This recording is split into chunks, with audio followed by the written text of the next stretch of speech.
And we're back now at 8:12. Most Americans hope to save enough money to retire by the time they reach, about 65. But what if you could retire much, much earlier? NBC's Tamron Hall is here with one man's story. Tamron, good morning to you. Good morning, Matt. Well, 30-year-old Jason Fieber has a plan, and everything he does is working towards the goal of retiring before he hits age 40. This weekend, we're going to do some spaghetti, some noodles, some spaghetti, a little bit of meat, and, you've got a great dinner there. You're talking, $5-6. 30-year-old Jason Fieber is all about saving money and writes a blog about his plan to retire by age 40. I live modestly. I try to save 60-70% of my net income every month. His strategy is to streamline. Fieber moved from Michigan to Florida to save money in state taxes. Got rid of his car to save on transportation. It's difficult to wait for a bus in, 10-degree weather with 8 inches of snow around you. As for expenses, Fieber earns $50,000 a year. He keeps his monthly expenses low. Rent, $900. Student loans, $200. Transportation, $50. And food between $200 and $250 for a total monthly expense of $1,400. My first year, I was lean. I was spending $120 to $140 a month in food. So it was very lean. There was a lot of sandwiches, a lot of noodles. And being frugal paid off. Fieber has saved more than $100,000 in 3 years. On his plan, he says he can save more than $400,000 by the time he's 35. That's plenty for him to retire on, since he only spends about $15,000 a year. Investments are also part of his strategy. What I'm doing is not really all about quitting your job tomorrow and like playing golf for the rest of your life or something like that. It's not necessarily about retiring in the traditional sense. I'm trying to buy time. So what I'm doing is I'm saving as much money as I can until I'm 40 years old. So let's be honest, Fieber's plan may not be for everyone. He says he does not plan on having kids.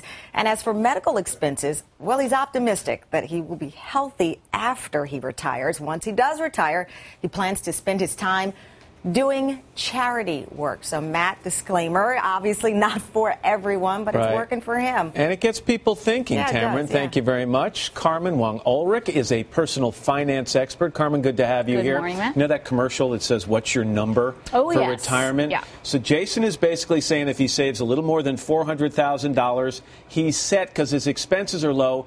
Lifespan, though, he's got to figure he's going to live into his 80s these years, right? Well, listen, so is that number right? There are no guarantees in life. That's the thing. He says he feels healthy and he wants to remain healthy, but things happen. A third of us end up on disability. Also, too, he's got to think about how is he investing this money? Because there's no guarantee of return, and if he just sits that in a savings account, the interest is not going to be enough. But if he can get 5% on that $400,000 every year, he kicks off $20,000. He says he only spends $15,000 a year. He doesn't want to have kids. If he stays healthy, can he do it? Well, that's the thing. But still, life happens. What happens if he gets injured on the job? What happens if he ends up on disability? He's not going to be working. He's quitting. Right. And does he have medical insurance? He could cross the road and something can happen. But really what we can learn from this, though, is that you have control over your expenses. And this is a lifestyle choice that you can make, at least partially. But you do have to ask the question, do you want to live life to its fullest now? In other words, if you're constantly skimping and saving to get to that retirement age early,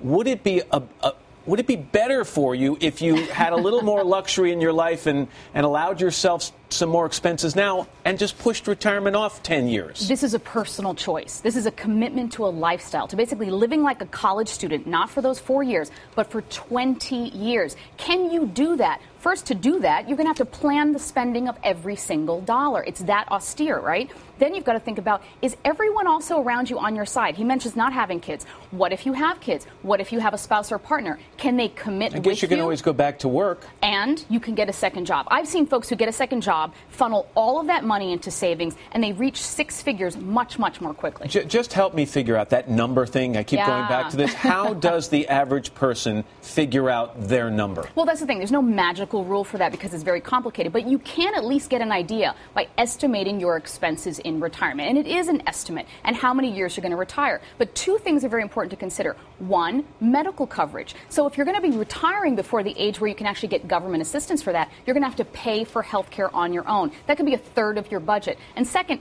taxes. If you're retiring before the age of 59 and a half, That means 401ks and IRAs are not on your investment plan because you can't have access to those until that age without penalty or taxes. So be very, very smart about how you invest and how the taxes are going to be. But so while this is not for everyone, I do like your takeaway. It does tell people that they can have more control over their financial future right now. Well, absolutely. I mean, that is the point, is that you don't have to be this austere. But if you're living paycheck to paycheck, for some Americans, this is really a choice that you can make. And in the end, you can do things to change it, and you can retire early. All right, Carmen, Maybe thanks not very 40, much. but... Thank you. And thanks to Jason for Thanks, raising the subject.